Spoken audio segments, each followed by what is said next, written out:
पहचान है, सादा झंडा निशान है। सब नामी दहाड़े चारों कोटि गूंजते है। ये मंगू दास के बेटा गुरु घासीदास से नाम है। घासीदास के चेला हम मारा ठंडा हाड़े रे। सतनामी जयकारा उठे, चारों कोटि पहाड़ हले। सतनाम के जयकारा गूंजे, चारों कोटि पहाड़ फूटे। सतनामी सब मिलकर बोलो जय सतनाम। दीवाना मैं सतनाम का मैं, ये दीवाना मैं दीवाना, सतनाम का मैं दीवाना। दीवाना मैं दीवाना, वो नाम के मैं दीवाना।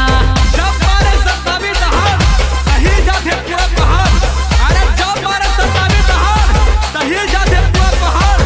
जब सतनाम का डंका बजते तब दुश्मन बैरी बन गए, नस फाड़ जाते। ये सतनाम के चारों डहर बाजा था वह डंका। दुनिया भर के नारे नारी देखत माया चंबा। ये सतनाम के चारों डहर बाजा था वह डंका।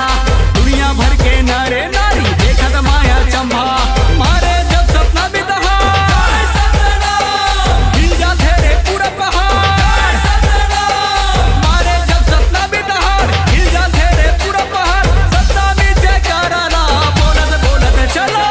दीवाना मैं सतनाम का मैं, ये दीवाना दीवाना सतनाम का मैं दीवाना।